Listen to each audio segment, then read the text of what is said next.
एकाकी न रमते सो कामयत एकोहम बहुश्यामः।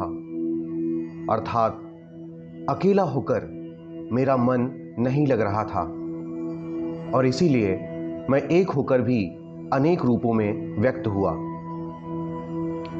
ये वाक्य छांदोग्य उपनिषद में वर्णित हैं और स्वयं ईश्वर के हैं।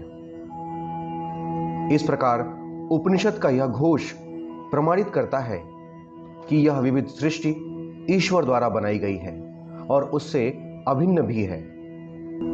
पिछले 2 श्लोकों में हमने जाना कि ब्रह्म के अतिरिक्त इस सृष्टि में अन्य किसी का भी अस्तित्व नहीं है और यदि किसी को भी ब्रह्म के अतिरिक्त कुछ अन्य दिखाई पड़ता है तो इसका निहितार्थ यह है कि वह व्यक्ति माया द्वारा भ्रमित है। आज हम इस यात्रा को और विस्तार देते हुए अपरोक्षानुभूति के 49वें और 50वें श्लोक को देखेंगे और उसका विश्लेषण करके उन्हें समझने का प्रयास करेंगे। किंतु सर्वप्रथम आइए यह देखते हैं कि आचार्य आदि शंकर ने इन श्लोकों में क्या लिखा है। ब्रह्मणः सर्वभूतानि जायन्ते परमात्मनः तस्मात् देतानि ब्रह्मैव भवन्तीत्यवधारयेत्। ब्रह्मैव सर्वनामानि रूपाणि विविधानि च कर्मण्यापि समग्राणि विभर्तीति श्रुतिर्जगौ। इन श्लोकों के व्याख्या और विश्लेषण से पूर्व आइए इनके शब्दार्थों को भली भांति समझ लिया जाए। ब्रह्मणः यानी फ्रॉम ब्रह्म अर्थात ब्रह्म से, परमात्मनः यानी फ्रॉम द सुप्रीम आत्मा अर्थात परमात्मा से, सर्वभूतानि यानी ऑल बीइंग्स अर्थात सभी जीव, जायन्ते यानी आर बॉर्न अर्थात जन्म लेते हैं, तस्मात् देतानि यानी देयरफॉर दे अर्थात अतः वे, भवन्ति यानी आर अर्थात होते हैं, अवधारयेत यानी क्लियरली अंडरस्टैंड अर्थात स्पष्ट समझना चाहिए, सर्वनामानि यानी ऑल नेम्स अर्थात सभी प्रकार के नाम, विविधानि यानी वैरियस अर्थात विभिन्न प्रकार के, समग्राणि यानी ऑल अर्थात सभी, विभर्तीति यानी दिस सस्टेन्स अर्थात यह संभालता है, श्रुतिर्जगौ यानी द श्रुति और वेद हैज संग अर्थात श्रुति यानी वेद ने ऐसा कहा है। This means that in as much as all beings are born of Brahman the supreme Atma, they must be understood to be verily Brahman. The Shruti has clearly declared that Brahm alone is the substratum of all varieties of names, forms and actions।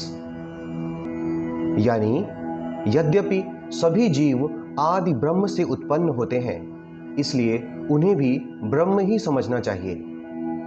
वेद स्पष्ट रूप से घोषणा करते हैं कि ब्रह्म ही सभी प्रकार के भिन्न भिन्न नामों, रूपों एवं क्रियाओं का मूल आधार है।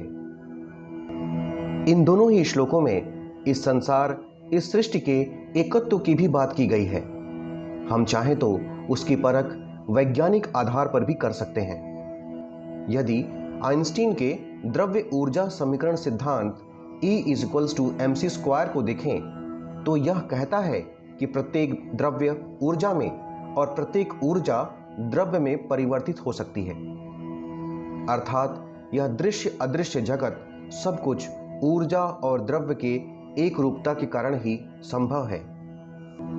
इसी प्रकार यदि ब्रह्मांड के बिग बैंग सिद्धांत को समझें तो यह कहता है कि ब्रह्मांड का निर्माण एवं प्रसार एक बिंदु में महाविस्फोट से हुआ था और एक दिन यह संकुचित होकर पुनः उसी बिंदु में समाहित हो जाएगा।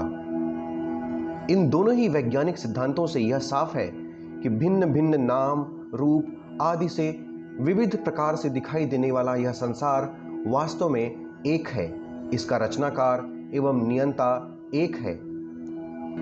आज के इन दोनों श्लोकों का आध्यात्मिक एवं सनातनी दृष्टि से भावार्थ समझने के लिए श्रीमद् भगवद गीता से बड़ा प्रमाण साधन और कोई नहीं हो सकता। गीता के अध्याय 9 में श्लोक संख्या 18 और 19 में भगवान ने स्वयं कहा है, गतिर्भर्ता प्रभु साक्षी निवासः शरणं सुहृत् प्रभवः प्रलयः स्थानं निधानं बीजमव्ययम् तपाम्यहमहं वर्षं निगृह्णामि उत्सृजामि च अमृतं चैव मृत्युश्च सदसच्चाहम् अर्जुना।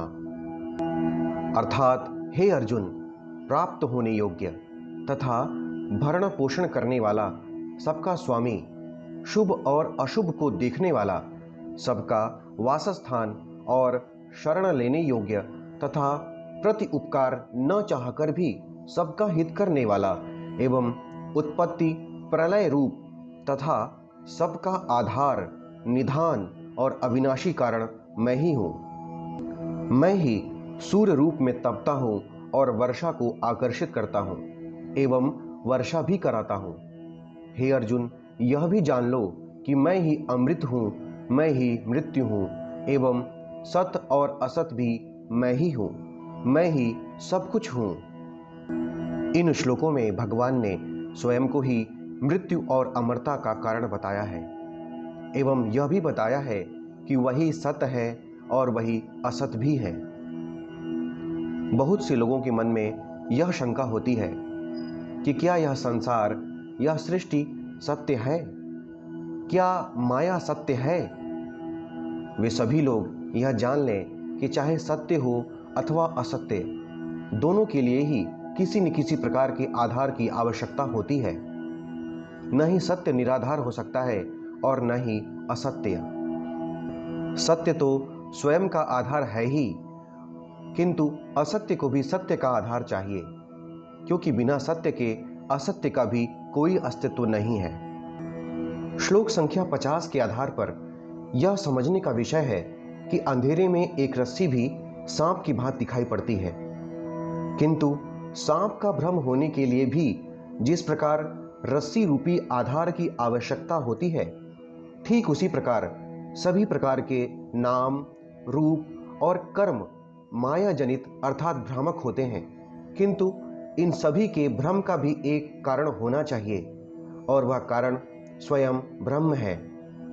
यदि ब्रह्म अर्थात ईश्वर नहीं है तो यह भ्रम भी नहीं है अर्थात माया भी नहीं है। Just as a rope is a substratum of the illusion of a snake and the like, so Brahm is the substratum of all names, forms and actions, though these are but illusory.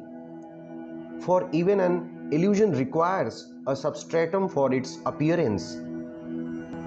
मुझे आशा है कि इस व्याख्या से आपको अपरोक्षानुभूति के इन श्लोकों का भावार्थ एवं निहितार्थ समझने में सहायता अवश्य मिली होगी। अन्य श्लोकों की व्याख्या के साथ आपसे पुनः मिलना होगा। तब तक के लिए जय श्री हरि, जय श्री कृष्ण।